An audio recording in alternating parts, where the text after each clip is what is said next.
Finney-Smith to inbound. Back to Doncic. Doncic pulls up, three-pointer. Bang! Bang! It's good! Doncic wins the game at the buzzer!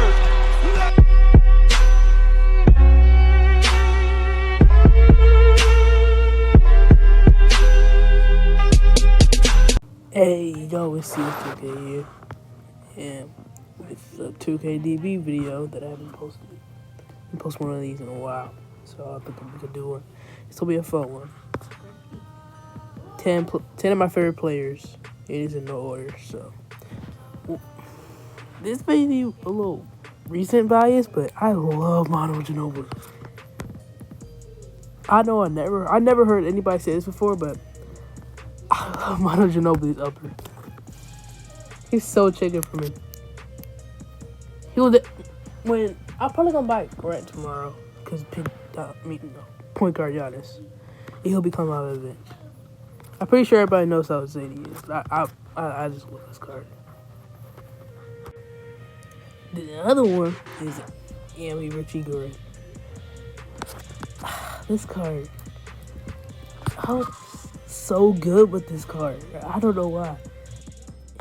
I loved his release at the time, and I think I could be cheating right now. He had 86 street ball, which was really good for the time. He was like 10K. And he had silver clamps, which was kind of rare at the time. And then he also had what is that? 85 strength, which is really, really good for a point guard. Oh, and he was 6'4" too, so that was good height for his time. He looked like he was 6'5", and he was like one of the best defensive point guards. But it was a little different with me. I just loved his release. I was so good with his release. He looked like he had like silver range, which was amazing at the time when I used him. So he couldn't get range, but I was so chicken with this man. And I applied quick first step to him, gold quick first step, because he blew by everybody without quick first step, but with it, he was a beast. And then I bought gold clamps for him, so I spent like 60K on this card, got like 40K back. It was worth it simply because of how good I was with this card. And then I ran him with Donovan Mitchell, Amethyst Donovan Mitchell, who can make this list. Who could make this list. So, where's he at? Yeah, I ran these two together, and they were the best 1-2 combo. And I didn't have enough to put range on Don, so just imagine how good they'll be together if they had range. So that's second player. Cameron Reddish. I'm pretty sure everybody had this card. He's a GOAT. He was a GOAT. He had Showtime. I didn't even realize he had Showtime until now. He had range, silver range, which was still amazing. He shot like he had gold. He was an amazing defender. And the cam glitch. So if you don't know, you could buy, he was a lock-in for the draft set, and you could buy like 2 of everyone. No, you can buy fully evoed versions of the draft players and replace them with cards that are like the emerald versions. So just say I got diamond LaMelo Ball, I can replace him with emerald LaMelo Ball and sell the diamond back. So he cost like 50K in tax when you sold your players back. You had to at least have like 150K. So Cam was worth it. He was amazing.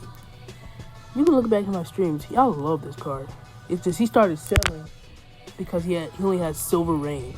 So he started selling, but he's amazing. For his time, he was amazing. Ruby Kobe. Another card which I had no idea why I was so good with him. He didn't even have range. Oh, wow. I didn't realize he didn't have range. I was so good with this card. He was coming off my bench. He was so good. I guess that's why he came on my bench anyway, because he didn't have range. He looked like he was selling a few threes sometimes. I legit thought he had range. I just figured that out. He does not have range. Wow. So this card dunked on everybody. He had great defense. He was kind of chicken for me. And I don't know why I like this card. I don't know why I like this card so much. He was just really, really good for me. He performed really well. Mostly because of his defense. And he dunked on everybody. I don't think he dunked on everybody for like most people, but for me, he dunked on everybody. So it's the fourth player. Pascal came from the same exact set from Ruby Kobe, and I love him even more. Simply because I think he was my first card that ever had range, which is something. And he was so chicken.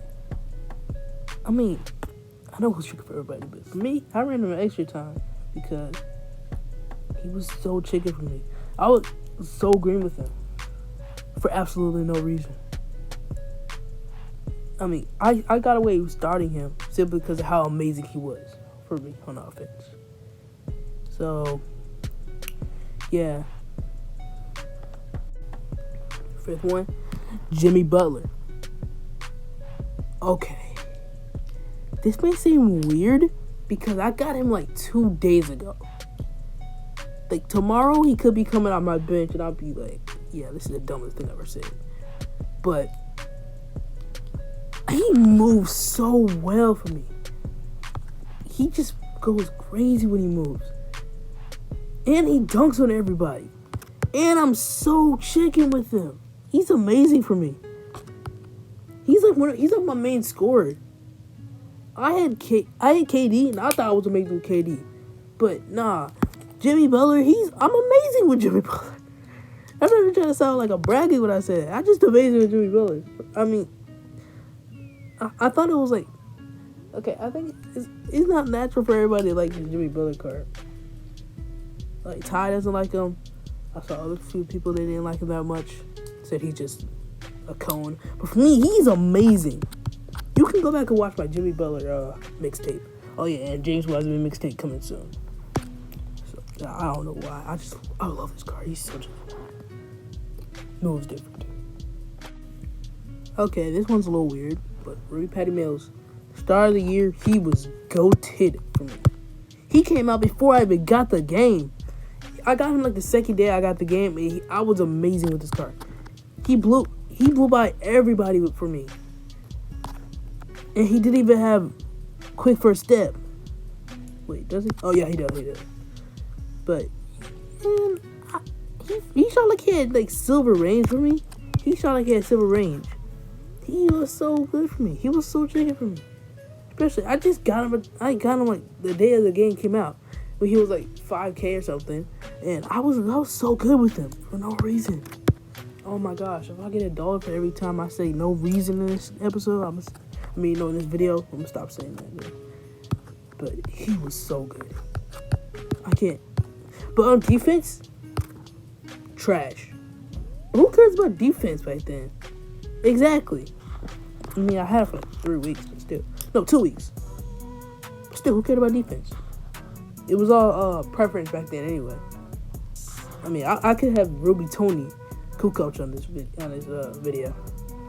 So, it was pretty much all preference. And number 8. The 8th player here is Pascal Siaco. This card. I was praying.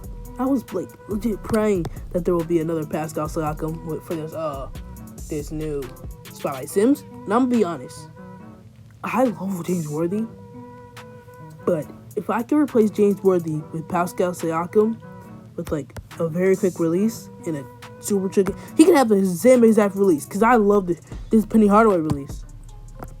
Hey yo, this Penny Hardaway.